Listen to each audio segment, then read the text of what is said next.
Seguimos informando aquí en ProAgro, el servicio informativo agrícola del canal de la producción. Le adelantábamos que íbamos a actualizar un poquitito este escenario del mercado de commodities agrícolas, en donde se están desempeñando las negociaciones en medio de una guerra importante, zona del Mar Negro. Por eso ya nos acompaña en piso hoy el analista, el especialista en relaciones internacionales, Federico Rabino. Federico, muy buen día. Muchísimas gracias por acompañarnos una vez más. Tenemos que actualizar un poco en qué escenario estamos trabajando ahora. Muy buenos días, Silvia. Muchas gracias nuevamente por la invitación. Y sí, unos cuantos meses después tenemos que ver en qué situación se encuentra el escenario internacional y de qué forma le está afectando por sobre todo al mercado de los granos.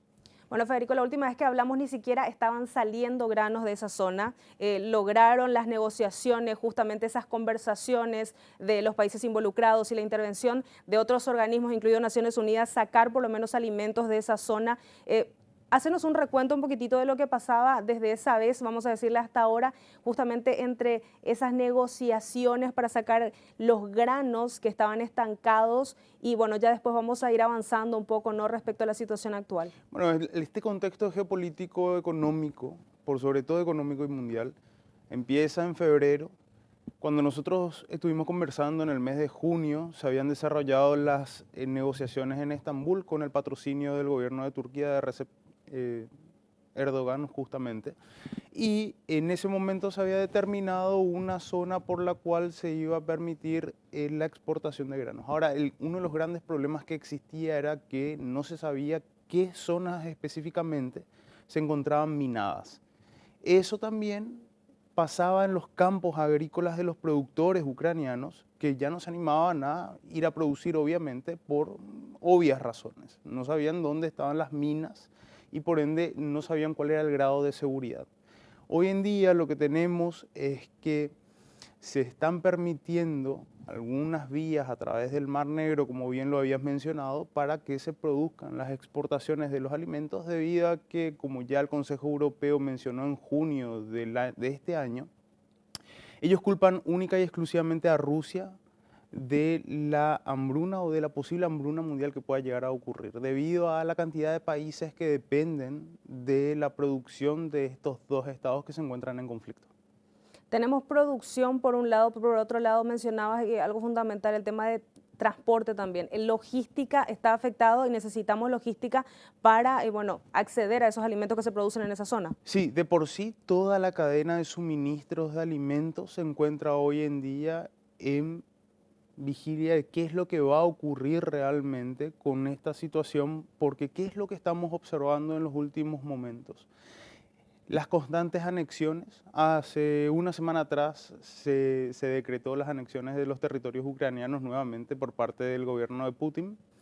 Y eso nuevamente pone en duda si es que se van a respetar aquellos acuerdos a los cuales se han llegado. Por lo tanto, lo que hizo el gobierno ucraniano fue solicitar hace unos cuantos días a la Unión Europea un canal más permanente para las exportaciones de los productos agrícolas justamente. Y siguen también las conversaciones, las negociaciones. ¿Cómo están actualmente esas conversaciones entre los países involucrados y las intervenciones de la UE, de la ONU, de todos los organismos que están tratando de apoyar la solución de este conflicto? Ahora mismo las relaciones son bastante tensas. Ahora son más tensas que lo eran ya en el mes de junio. Y eso debido a lo que te acaba de mencionar, ¿no? Es que el gobierno del Kremlin ha determinado unilateralmente la anexión vía decreto presidencial, podría decirse, de territorios ucranianos, los cuales el gobierno de Ucrania no lo va a considerar como algo válido. Entonces eso de por sí aumenta las tensiones y por sobre todo puede llegar a bloquear cualquier canal de comunicación para poder solucionar por la vía pacífica y diplomática esta problemática de carácter mundial. La evolución de las conversaciones desde que inició, vamos a decirle ya, esa intervención bélica, cuando entraron las armas, cuando ya iniciaron los ataques, hasta ahora, ¿qué nos permite ver? O sea, ¿qué proyección nos muestra, vamos a decirle, en un posible tiempo de solución o no? Y más con el aumento de las tensiones justamente que estamos mencionando.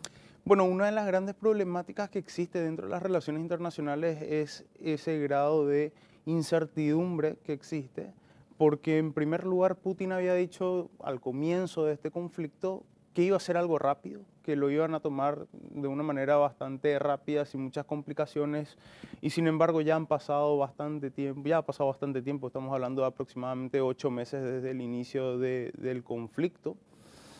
Actualmente se está analizando si es que van a movilizar a los reservistas, porque esa es la cuestión de las categorías, ¿no? Para Rusia esto es un conflicto, para el escenario internacional esto es una guerra. Si fuese una guerra, ya Rusia hubiese movilizado todos los reservistas que tenía a disposición, lo cual no lo hizo, y ahora se está analizando seriamente si es que lo van a realizar.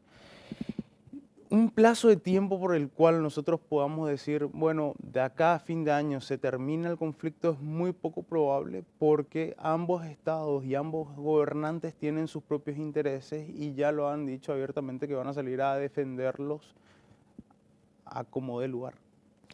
Con la situación actual, porque lo decías, imposible es estar hablando de precisiones en medio de una situación como esta. Una intervención tanto de un Estado externo como de algún bloque de organismo internacional, ¿se ve posible con el contexto actual? Es muy complicado porque, de vuelta, esto se toma como un conflicto entre dos naciones que terminan siendo hermanas porque se consideran naciones eslavas y lo que uno de ellos está buscando es la unificación territorial de estas dos naciones, como ya ocurrió con la Unión de Repúblicas Socialistas Soviéticas. Y además también tenemos las constantes amenazas por parte de Putin de utilizar armamento nuclear como para poner fin si es que alguno de los estados externos a este conflicto termina queriendo inmiscuirse en el mismo. Ahora hay otra cuestión. Estamos hablando de lo que directamente pasa entre Rusia y Ucrania y los diálogos entre otros países y organismos con Rusia y Ucrania. Pero también en el mercado hay conversaciones, Federico, por ejemplo, en la Unión Europea entre Francia, Italia, los países que están fuera, pero se nutren, por ejemplo, de alimentos de Rusia y Ucrania y tienen que estar negociando por fuera. O sea, está obligando también a un diálogo de reubicación vamos a decirle, cambios dentro del mercado agrícola puntualmente en la Unión Europea.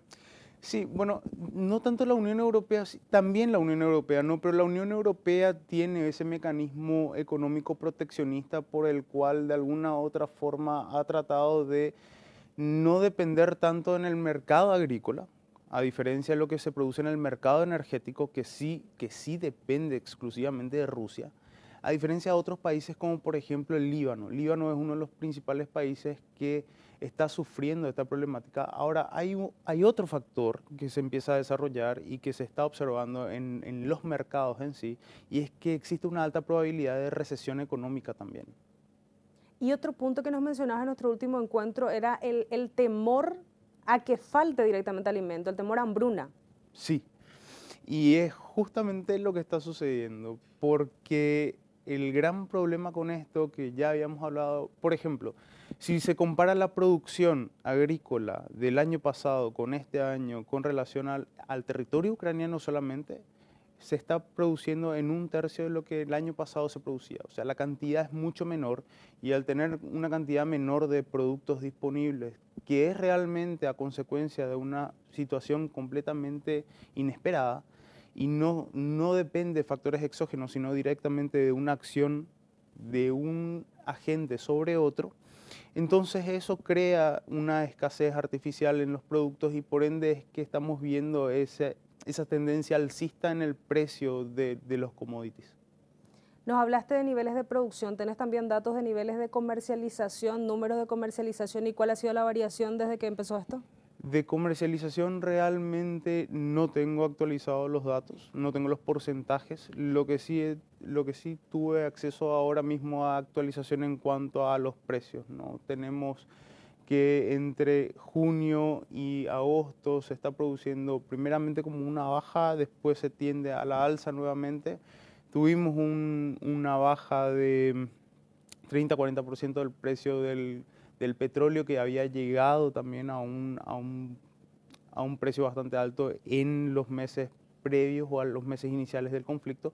Y toda esta situación lo que genera es mayor inflación a nivel internacional y una crisis económica internacional.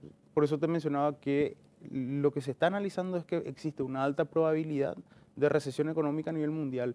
Eso, si sumamos a todas las problemáticas económicas que se viene sucediendo desde hace 2 años, es que genera aún más incertidumbre acerca de qué es lo que realmente va a terminar sucediendo para cuando termine este año. Entonces tenemos como un arrastre en resumen de pandemia más guerra. Tenemos pandemia, guerra y ahora probabilidad de recesión económica a nivel mundial.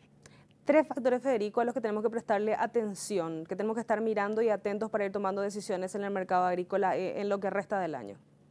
Una de las principales es justamente observar cómo se va desarrollando el conflicto. Es determinar, o sea, ¿por qué observar cómo se va desarrollando el conflicto? Porque a raíz de eso se va a poder determinar cómo está, si se está exportando, si existe un aumento o no del nivel de exportación de los productos. De lo contrario, hay que determinar qué es lo que se va a estar realizando con la producción interna. Tenemos otra problemática que es Brasil. Brasil está, si bien hubo en algunas zonas lluvia, Brasil está pasando por una situación de sequía y eso de vuelta puede ser una oportunidad para nuestro mercado, para una posible mayor exportación de productos, pero hay que ver, realmente no tengo el dato ahora mismo, pero hay que ver el porcentaje de producción que tenemos de trigo y de maíz como para poder cubrir las necesidades de los mercados externos. Federico, muchísimas gracias por tu tiempo, por esta actualización y por supuesto lo vamos a seguir haciendo y esperemos que no, pero bueno, parece que todo pinta que esto va a continuar, así que vamos a tener que seguir hablando del tema. Bueno, muchas gracias Silvia, muchas gracias por la invitación nuevamente y a las órdenes.